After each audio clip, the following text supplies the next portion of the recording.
மது இந்த பாத்திரம் லிஸ்ட் எல்லாம் சொல்றேன், நோட் பண்ணிக்க. சரிங்க அத்தை. நல்லா ஃப்ரை பண்ற மாதிரி ஒரு பெரிய கடாய், அப்புறம் ஒரு நல்ல தோசை முறுமுறுன்னு வர்ற மாதிரி ஒரு தோசைக்கல், அப்புறம் ஆப்பம் சொல்லணும்ல, அது ஆப்பச்சட்டி என்ன, அதுக்கப்புறம் வந்து நல்ல இந்த உருளைக்கிழங்குலாம் அப்படி ரோஸ்ட் பண்ற மாதிரி. நான் மெனக்கட்டு சொல்லிக்கிட்டு இருக்கேன், நீங்க என்ன போன்ல விளையாடிட்டு இருக்க? ஐயோ அத்தை, பேப்பர் பேனா எடுத்து லிஸ்ட் எழுதலாம் அவுட் ஆஃப் ஃபேஷன். சொல்ல ஆன்லைன்ல ஆர்டர் போடுறதா நியூ ஃபேஷன். ஆன்லைன்ல ஆர்டர் போடுவேன், 6 மாசத்துல அந்த டவரா சட்டியெல்லாம் பேனு பிஞ்சுக்கிட்டு அப்படி நிற்கும். ஆன்லைன்ல ஆர்டர் போடுறேன். ஆமா அத்தை, அப்ப கூட ஒரு பேன் ஆர்டர் போட்டேன்.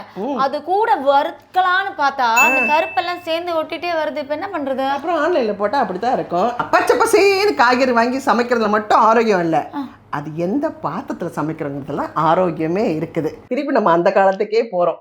அதனால உன்னை நான் ஒரு கடைக்கு கூட்டு போறேன், வா. என்னத்த பாத்திர கடைக்கு கூட்டிட்டு வரேன்னு சொல்லிட்டு பாத்திர கடலுக்கு கூட்டிட்டு வந்திருக்கீங்க? பாத்தியா, இதுதான் சொன்னேன், பழமையும் புதுமையா இருக்கும்னு சொல்லிட்டு. வேற என்ன வேணும் உனக்கு? எல்லாமே இங்க இருக்கு. இது வந்து கடை இல்ல, கடல். நீ சொன்னது உண்மை, கரெக்டா? ஆமா அத்தை.